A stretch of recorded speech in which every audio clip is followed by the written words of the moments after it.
apologetics tactic that seems to be gaining popularity of late. This one isn't showing up in any formal debates, mind you. This one's reserved for the infantry of religious debaters, the drooling asshats that you find commenting on YouTube videos and trolling Reddit.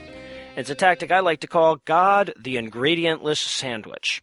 It goes like this. First, I, the apologist, upon seeing your blog post or YouTube video or whatever, tell you how wrong you've got it. Then I offer a definition of God that's so vague and meaningless it would make Deepak Chopra blush. By the time I'm done, I've defined God to be absolutely nothing. He's a sandwich with no ingredients. He's all things, or he's the transcriber of physical laws. He's the part of us that knows the divine, or he's the innate sense of goodness in each and every one of us. And then you, the counter-apologist, have nothing to argue with. Sure, you could point out that if the term God just means all things, then there's no point in the term God, since we clearly all agree that all things that exist, exist. You could point out that if, by God, I don't mean an all-knowing, all-powerful, omnibenevolent, all-creating conscious force, then I should probably come up with a different word to use, since that's what the rest of the English language has decided that the word God means. But I'm never wrong, because whatever you say about God, I'll just exclude that from my definition. Let me give you a real-world example. I do a segment on the blog called Live Blogging the Bible, where I jot down some of the craziest shit in the book as I come across it. Among the passages that inspired a blog entry was the one in Exodus where Moses out-wrestles God by calling upon the magical powers of his son's penis wreath. So some theist pops up and gives me a response along the lines of, tee-hee, yeah, that part's pretty silly, but man, is this book still really, really divine, though. Like, really, really importantly, sacredly, divinely inspired. But tee-hee, the individual passages are pretty silly, yeah. Now, this has been a pretty common criticism of the whole Holy Babble segment. A Catholic friend of mine told me I was missing the point of Christianity by focusing on the Bible. Who reads Leviticus, after all? Now, I felt obligated to point out that Leviticus is the one that they use to justify the homophobia thing, so, it matters. But as I've said before, that's not the point of the segment.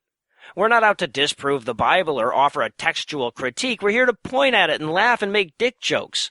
So I respond, he responds, I respond. He seems overwrought by the fact that somehow his innocent defense of the Bible on a website called the Scathing Atheist turned into a debate. He gives me the ingredientless God in the form of, I don't claim to know all the answers like you atheists do. I don't claim to know what God is. I'm just open to the possibility and believe that it's true. Well, bully for you. This liberal defense of theism, this I'm open-minded and you're not because I'm willing to believe logically incoherent things and you aren't defense really pisses me off. It brings out the worst in me. These nearsighted fucktards defend some wishy-washy, intangible notion of religion, and because of that, they think that they get to wash their hands of all the bad shit religion does. Religion starts wars. Yeah, but not my type of religion. Religion oppresses women and gays. Yes, but not my theological bent. Religion opposes science, yes, but not my vision of God. Well, that doesn't fucking matter, jackass. If you're setting out to defend God against the atheists, you don't get to just defend your gelatinous definition, because that's not the only one I'm attacking. Yes, yours is bullshit too, but it's not the only bullshit on the block.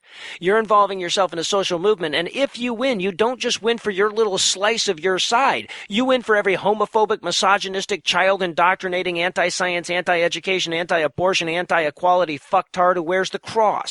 And I think it's worth noting that there's a hell of a lot more of those Christians than there are of you. Keep in mind that I'm not talking about what you believe. Believe whatever you want. I might make fun of it, but I really don't give a shit what you believe. I'm talking about what you choose to publicly defend, what you choose to put the weight of your intellect behind. So eventually this commenter writes me off under the label of religious intolerance. What, like that's supposed to be an insult?